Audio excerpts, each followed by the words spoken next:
know, it's not the same to not play for people. You need to do it. I mean, periodically you need to go out and play. It's real important. Otherwise, you forget that there's an audience out there. You just become a recording band. Stephanie Lynn Nicks was born on May 26, 1948, to Jess and Barbara Nicks. From a young age, Stevie displayed a fondness for storytelling and music, with her many poems and writings forming the basis of her later work. Due to a young Stephanie not being able to pronounce her name at first, she would eventually become known by her friends and family as Stevie.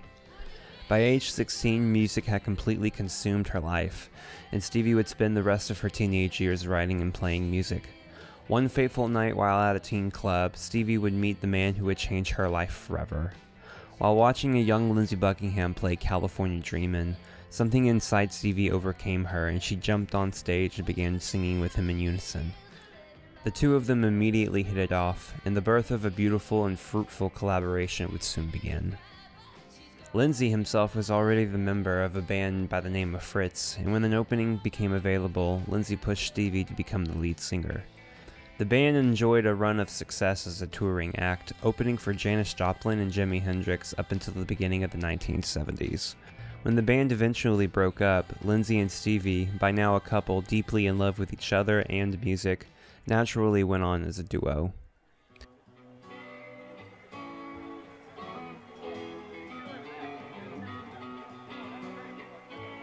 Throughout the early 70s, Stevie and Lindsey worked together on both their music and relationship, living together as a married couple for all intents and purposes. Stevie would often work odd jobs, including house cleaning and waitressing, while Lindsey would play the odd gigs and studio work. The two of them barely kept themselves afloat, with Stevie noting this as a particularly turbulent time in both of their lives. Their budding romance was already beginning to feel the strain of financial pressure, and so the two of them worked overtime to fuel their resentment and frustrations into the music. During this time, the couple would make vital connections in the music industry that would help them in achieving their later commercial success. These included producers Richard Dashwood and Keith Olsen, as well as guitarist Waddy Wachell, all of whom would later become frequent collaborators with Stevie and the rest of Fleetwood Mac. It was also during this time that the pair began to experiment with cocaine and drugs. The two would eventually employ the services of Keith Olsen in crafting their first album, which would evolve into the famous Buckingham Nicks LP. Released in September 1973, the same year as the Fleetwood Mac albums Penguin and Mystery to Me, Buckingham Nicks is the first commercial release from either Buckingham or Nicks, and was the result of almost 2 years of struggling, sweat, and dedication from almost everyone involved. The record itself is a stark and emotional collection of folk rock and easy-on-the-ears radio pop, the exact kind of music that they would later perfect with Fleetwood Mac just 2 years down the line. The album features several songs that would either be recorded for later Fleetwood Mac releases, or featured elements that would later evolve into other songs recorded by both Fleetwood Mac and the duo, such as Crystal, a Stevie Nicks penned soft rocker sung by Lindsey that would later appear on the band's first album together. The duo's natural vocal harmonies and emotional songwriting fully displayed the love, passion, and dysfunction of the Buckingham Nicks partnership. And on no song is this more evident than the album's closer and centerpiece, Frozen Love. Written by Stevie and Lindsey, the song sees the duo trading verses about a toxic relationship neither of them can seem to escape, before tapering off into a long but harrowing guitar solo from Buckingham that slowly builds to a fiery climax. Though the two couldn't have known it at the time, this song would be the launching pad that would catapult them into unheard levels of fame and success. But none of that would come until after the pair had weathered their harshest storm yet. Buckingham Nicks, released under the Polydor record label, received rave reviews and was expected to be a commercial breakthrough Stevie and Lindsey had been hoping for. However, outside of a passionate cult following that developed in Birmingham, Alabama of all places, the album made virtually no impact on the charts, and with their lack of record sales, so went their record contract. Polydor Records quickly dropped the pair following the release of the album, leaving them outside of the music industry once again. Though the pair had already begun working on some very promising material for their second record together, Stevie herself was on the verge of losing her passion for music after so many years of struggling and lack of success. She made a promise to herself and her mother that she would return to school within a year if she and Lindsey did not find success as musicians. Thankfully, all it would take is a year for the duo's music to fall into the right hands. One fateful day in late 1974, while scouting out studios in the area, British drummer and founding member of the band Fleetwood Mac, Mick Fleetwood, was shown the Buckingham Nicks LP by Keith Olsen to show off the studio's capabilities. But it wasn't the studio equipment that had impressed Mick so much. It was Lindsey's phonetic guitar solo from Frozen Love. Mick was certainly no stranger to talented guitarist, having employed some of the best alongside bassist John McVie and keyboardist and singer-songwriter Christine McVie. The band, having lost their most recent guitarist Bob Welch, was in dire need of a new guitarist and a creative direction. Luckily, Lindsey and Stevie would prove to be the key ingredient to the band's long-lasting success. Infamously, Mick Fleetwood was told that Lindsey and Stevie were a package deal, and so he wouldn't join the band without her, though Mick didn't care for Stevie either way. The only real issue was that they already had another female singer-songwriter in the form of Christine McVie, and thus both groups had arranged a meeting at a local Mexican restaurant to see if the pair would click. As it turned out, Stevie and Christine struck up an almost instant friendship that has maintained all throughout the years, even through the most toxic and turbulent eras of the band's history. With all parties satisfied and ready to record, a new era of Fleetwood Mac was about to unfold. This is for you. Lindsey and Stevie brought many of their demos intended for their follow-up album to the Buckingham Nicks LP to the recording sessions to their first album together, 1975's self-titled Fleetwood Mac, also called the White Album by fans. Amongst Stevie's songs was Landslide, a contemplative ballad that was accompanied only by Lindsey's delicate guitar work, which reflected her growing discomfort with Buckingham, who later would blame the success of Fleetwood Mac for the demise of their romantic relationship. The couple, while still passionately in love with each other, would constantly fight, and shouting matches in the recording studio were common occurrences, according to the producers. Landslide was written just shortly before the band would join Fleetwood Mac, and would go on to become one of the band's most beloved songs, and a popular encore for live performances and tours, despite never being released as a single for many years. Though the most popular of Stevie's songs from this album was without a doubt Rhiannon, which would later be released as the album's third single and peak at number 11, matching Christine McVie's Say You Love Me as the highest charting single from the album and from the band up until that point. The song, when performed live during this era, featured some of Stevie's most impassioned vocals, and the inspiration behind the song would be the bedrock of the cult of personality that she would begin to develop within her work. Taken from a book featuring Welsh mythology, Triad, Rhiannon is an ethereal soft rocker that tells the story of a woman of the wind who casts a spell on all of those who watch her, fitting description of Stevie Nicks herself. Following the release of the album in July 1975, the band would work tirelessly to promote this album, becoming popular live acts, and the singles in the album skyrocketed up the charts as a result. Stevie in particular was extremely popular with audiences, with her on-stage bohemian witch persona enrapturing millions across the country. I can even attest that my own dad had a crush on her when he was younger. Stevie's oftentimes eccentric and outright gothic-inspired wardrobe would spark rumors of her involvement with witchcraft, something that would follow her for the subsequent decades. Stevie herself later said that she made a conscious effort to avoid wearing black for a while, noting that the rumors had affected her to such a degree. As the band's success grew, so did the rancor between Stevie and Buckingham. The two of them would eventually call it quits for good during the recording sessions for their second album with the band. Their rage-fueled fights in the studio became infamous amongst the engineers and producers, who would often sit back awkwardly watching Stevie and Lindsey scream insults at each other. This stood in stark contrast to the McVies, who divorced around the same time and remained cold and distant to each other, only discussing musical matters. The duo, however, remained steadfast in their belief that their sum together was more than their individual parts, and Stevie herself was determined to not let their now ruined relationship split up Fleetwood Mac. These recording sessions were particularly troublesome, with an overabundance of wild parties, sex, and, of course, drugs and booze. By now, we've all heard the stories of the infamous rumor sessions. This chaos and intense emotional pain, however, was expertly crafted into the album's lush production and haunting vocal harmonies, which saw the three main vocalists crying out in both despair and appreciation for all the chaos that was unfolding. Despite all this pain and turmoil, the group managed to deliver their most polished and commercial release yet. Amongst the three songs that Stevie contributed was Dreams, another quiet, soft rocker that retells Stevie's pain at the loss of Lindsey and the regret that both of them will feel for years to come. Written during a recording session in which Stevie was not needed, The song was initially deemed boring, but with the band's input along with producers Richard Datchett and King Kalay's expert production, the song was truly brought to life. Lindsey wove a tight thread with his ethereal guitar playing, and the three-part vocal harmony on the chorus and pre-chorus is absolutely sublime.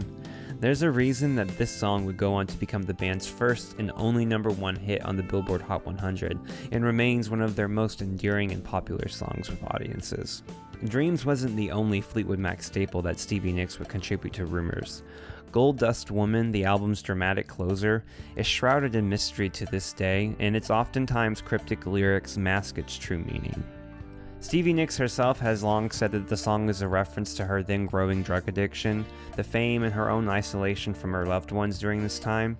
The song starts off slow and melodic, like so many Fleetwood Mac songs, before building to a thunderous coda, wherein Stevie becomes overcome by her persona and shrieks animalistically overtop Lindsey's crazed guitar solo, Christine's impassioned background vocals and keyboards, and of course backed by our favorite rhythm section in rock and roll. The song, despite never being released as a single, is a popular final number before the encore and live performances. It was probably the highlight of the concert that I attended in 2015, and the song remains just as captivating today as it did 40 years ago.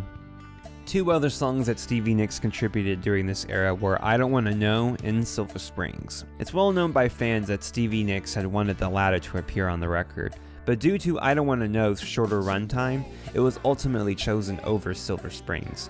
This was a major source of contention between Stevie and Mick, and she suspected that it was because of the song's pointed lyrics at Lindsey Buckingham and their failed relationship, who had likewise fired back with his own Go Your Own Way, which Silver Springs would later be issued as a B-side for when it was released as a single. Both of these songs, though, remained popular with the fan base, and Silver Springs would later earn its flowers when it was performed and released as a single decades later on. By now, we all know the story. Rumors was released to immediate acclaim and enormous success, partially driven by Stevie Nicks' pop-driven soft rockers and her mysterious and enchanting on-stage persona. Worldwide, the band had never been hotter, and tales of their wild parties and drug-fueled affairs were hot topics for tabloids and the press. The band had for so long lacked a central figure that could propel them into superstardom, and Stevie was more than happy to take on that mantle. The band continued on despite all of this drama and chaos, and went into the recording sessions for their next album hell-bent on creating something decidedly different than Rumors. Stevie Nicks' contribution was expanded in the double album release of Tusk, with 5 of its 20 songs written by her. The album's second single, Sara, penned by Nicks, was the source of much speculation over the years. Various versions of this song exist, and Sara as a name held a lot of significance to Stevie, as it was the name of several close friends of hers. Stevie would later admit that the song was partially inspired by the termination of a pregnancy that she had just shortly before the recording sessions of Tusk. Throughout the years, Stevie has been open about her choice to not have kids or get married, feeling that it would come in between her and her true calling as an artist. The steady, understated beat and production on the song eventually give way to some incredible vocal harmonies, and the cryptic lyrics offer us only hints and glimpses into the mind of the true Stevie Nicks. I think one of the many reasons her music has endured for so long is the mysterious nature of its subject matter. Stevie Nicks truly created a world of her own within her music, developing a mythology of sorts that runs a tight thread throughout the entire course of her career. And 2 other songs from Tusk stand out in this regard, Angel and Sisters of the Moon. Both of these songs employ a much more straightforward, harder rock sound than her previous material, and this would be a sign of the direction that her solo work would go into. Angel, according to Stevie, is a continuation of sorts on the Rhiannon story, providing some more insight on this mysterious woman of the fog, though these lyrics at times are unclear and directed seemingly at the audience listening in. Despite the muddled lyrical content though, the song's production and beat are very much classic Fleetwood Mac, and I could have seen this being very successful as a single. Sisters of the Moon, on the other hand, takes a markedly different approach. Instead, it starts off dark and mysterious, almost sinister, as Stevie recounts the story of a coven of witches. The steady bass and drum beat ramp up in intensity as we are treated to some of Stevie's most impassioned vocals and lyrics up to this point, as well as another blistering guitar solo from Lindsey Buckingham. Live performances of this song during this time would often climax with Stevie practically speaking in tongues, and the band rocking out harder than anything they'd done since the Peter Green era. Though outwardly about the supernatural, some of the song's lyrics reflect her growing isolation from the band and the world at large, as well as her growing discomfort at having to work alongside her ex-boyfriend. Both the parties had started up a number of affairs by this point, something that both of them were determined to rub in each other's faces. Stevie for a time even had a passionate yet ill-fated affair with Mick Fleetwood. This relationship in particular threatened to break up the band for good, and so the two eventually called it quits to preserve their relationship as well as the band's integrity. Though retrospectively acclaimed as one of their best, Tusk was not initially considered a success. Coupled with the thin record-breaking $1 million recording expense, the album was leaked shortly before its actual release, and audiences at the time didn't exactly take to the experimental production and darker lyrical themes, preferring the pop excellence of Rumours and Fleetwood Mac. The tour that would support the album's release would go down in the history books for its indulgences and the rancor amongst the band members by this point. Despite being a success critically and commercially, the tour racked up enormous costs due to the band using separate accommodations and hotels for each date, as well as the drugs and booze as per usual. Stevie's addiction to cocaine by this point had blossomed into a full-fledged addiction, and according to her, her weekly cocaine budget could pay her rent for over a year. Her fellow bandmates, all addicted to vices of their own, could do nothing but allow her addiction to fester for almost another decade. Though creatively, her output had never been better. Over the years, Stevie had amassed an enormous back catalog of demos and songs that couldn't be used on Fleetwood Mac albums. And press at the time had already speculated on the band going their separate ways, given that Stevie was the obvious star at this point. Stevie and Lindsey had already lent their talents to a number of duets after their meteoric rise to fame, and so it was only natural that the white-winged dove herself would eventually go solo.